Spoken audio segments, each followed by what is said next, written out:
Hello there and a very warm welcome to another edition of the program. I am Victor Matthias.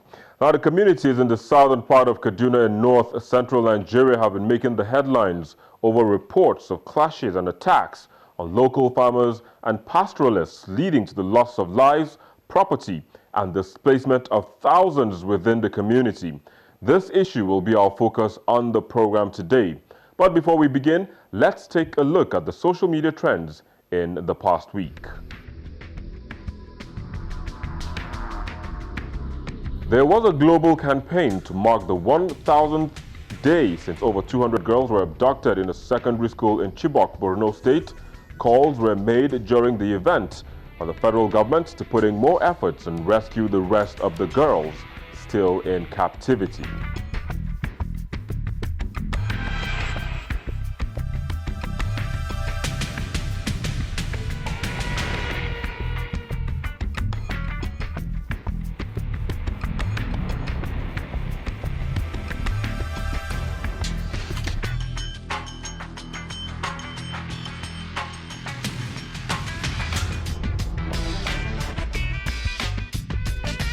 There was some sort of confusion as to whether the General Overseer of the Redeemed Christian Church of God has resigned from his position. That confusion was, however, put to rest by the church within minutes after the news broke the internet.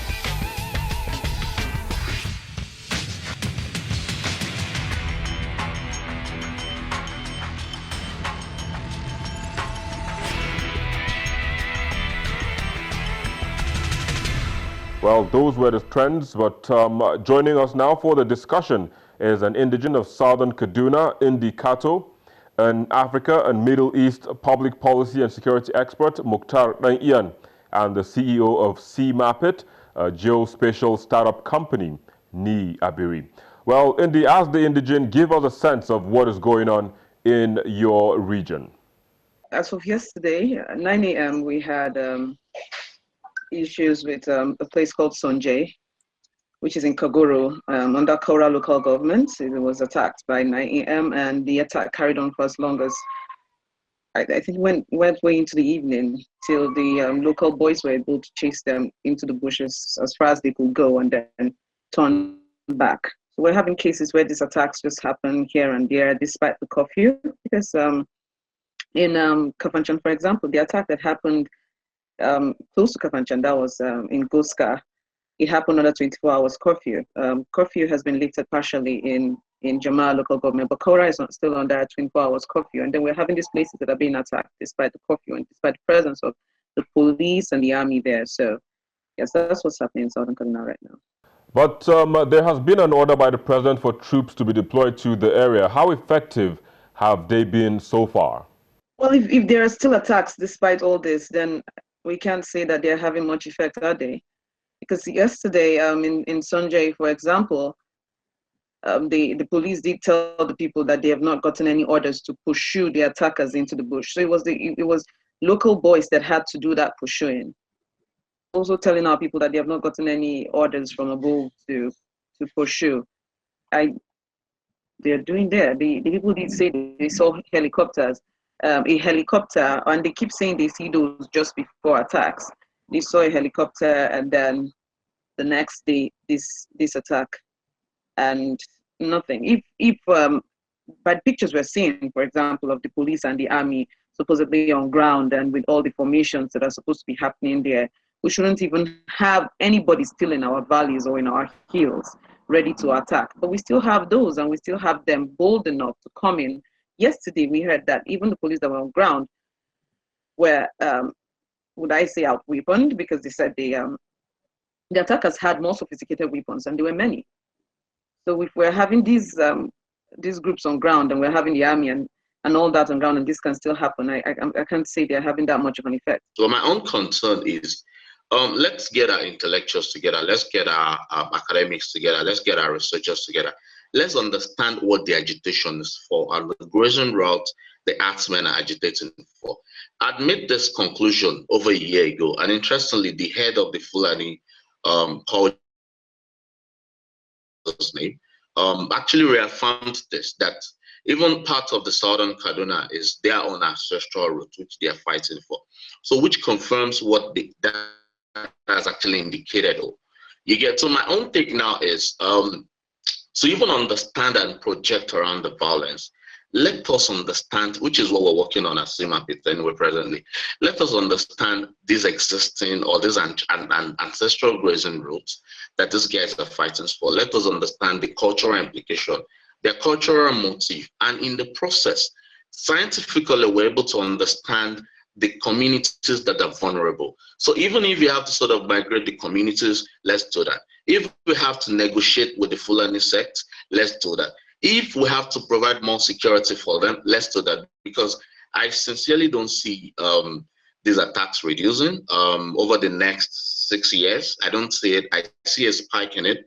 And interestingly, too, Southwest too is vulnerable because we understand the resistance that came. We saw the resistance that came from Ikiti, which I think is something that we should praise the governor of Ikiti State for.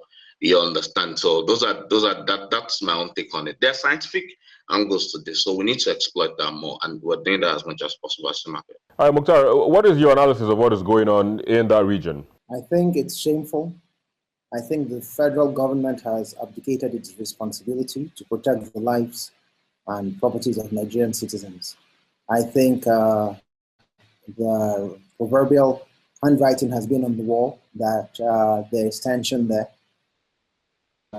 Not just this administration, but even the administration before it have not really done anything. You know, you look at some of the justifications for the massacre, and you hear some people talking about things that happened in 2011. They're killing babies who are old. They're killing pregnant women over alleged infractions or communal strife that happened 6 years ago. It makes no sense.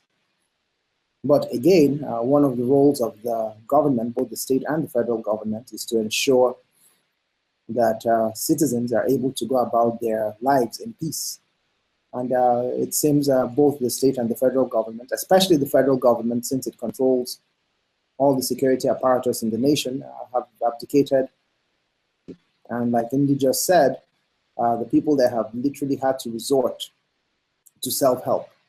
And that should not be the case. I mean, every single Nigerian citizen should know that they can live in relative peace, not have to wake up in the morning that night. They're not in somewhere because some crazy people have decided to come and murder everyone for infractions, real or imagined.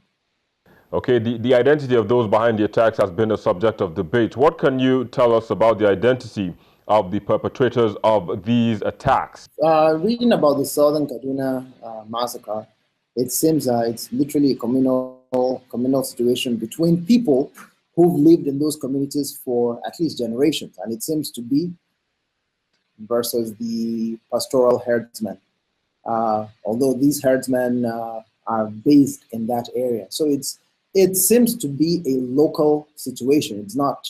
It doesn't seem to be one of those where foreign invaders, as in people from other parts of the country or other parts of the continent or the sub-region show up. This seems to be a local situation. Reading some of the reports, it's interesting that the victims are even naming names. They're talking of these people or that neighbor or that family or whatever were responsible. So it's amazing that despite the fact that it seems the victims know who the perpetrators are, nothing is being done. The perps are able to walk around freely, and the victims are allowed to remain in a situation where they can be attacked again. All right, I'll come back to you in just a moment. However, let me come back to you now. What have you gathered with your app, CMAPIT? Okay, last year, like from a conversation last year, I told you we worked with Indy. That's we partnered on a walk around North Central, trying to follow the same issue, and extensively we used that tool to sort of map and identify spots, just to be able to understand the patterns of events, as the attacks and the violence, and also in partnership with Indy's organization, which is Minority Report, we did extensive data across boards, across the North Central states, and even beyond. And what all the data sets pointed to is it pointed to a pattern. First, from our discovery, we discovered that there's a very unpopular Fulani militia group that is not even mentioned in history or in academic books. They're not popularly talked about. But interestingly, there's an organized Fulani militia that has always existed in that particular in the Fulani tribe that has a very, very sound way of networking. That's one. And they have a very, very clear strategy and pattern of attacks. That's the second part. So mapping the data sets we got, we discovered that there's a pattern. That is quite interesting. And we realized that what this pattern highlights is it's clear that there's an ancestral route, grazing route that is not popularly talked about. I don't think Nigerian security is paying attention to it. If they are, maybe they're just being. There's an existing ancestral that I think this particular that the Fulanis are fighting for. That's from my own findings, which unfortunately my own take is there's nothing wrong in that. But my own take is this is something that is not even popularly talked about in our history books. Our researchers, I'm not sure if we have anthropologists in Nigeria, but this is something that is not talked about in our educational system, that just to sort of give us the idea of the danger, because the data actually give us the clear idea of the danger that people are in. I find the term ancestral grazing routes very offensive, very, very offensive. If at all there are grazing routes that pass through these places, they were allocated. You cannot call them ancestral. And then the other point he made is the thought of, which is completely ludicrous. The thought of relocating people who live in these communities. We have been here for generations untold. This is our land. Our land has been encroached on. We have had foreign emirates brought into our lands and chiefdoms that do not associate with our place being imposed upon us. And then you turn around again from somewhere so far away and then mention an ancestral grazing route. The term ancestral, which of the ancestors and how long have they been there? So that's very insulting. With respect to these things, I mean, Nigeria is one of those few countries where you have cows still roaming. If you are really considering the scientific part of it, it's not healthy for these cows. The kind of beef we get here in Nigeria is not the quality you get elsewhere because of this archaic means of grazing and raising these animals. There is nowhere that the cow should have more relevance or more rights to life than a human. And let's say that these are grazing routes that these people have rights to. Your answer to our grazing routes have been encroached on can never be murder. It should never be and can never be. You can go to the government. There are many rooms for dialogue that you say, okay, they are farming on my routes, and the next thing I would do is to kill them. It doesn't make any sense. My reference to ancestral roots in cults is because we actually need to understand I'm not an anthropologist, but I think the country needs to sort of bring in experts on this, anthropologists on this, to sort of bring out the historical implication of this, to sort of help us understand this in a broader context. To understand, for example, we lose lives every day, especially in southern Kaduna. People die every day, and this thing is slowing down. And we have people like Indy that has been so active and proactive, even doing far more than a lot of local government will do in this situation, which means they need government support. But the unfortunate thing is, we can't leave this to citizens alone, individual citizens. We need to understand these things in details and understand the historical implications of this.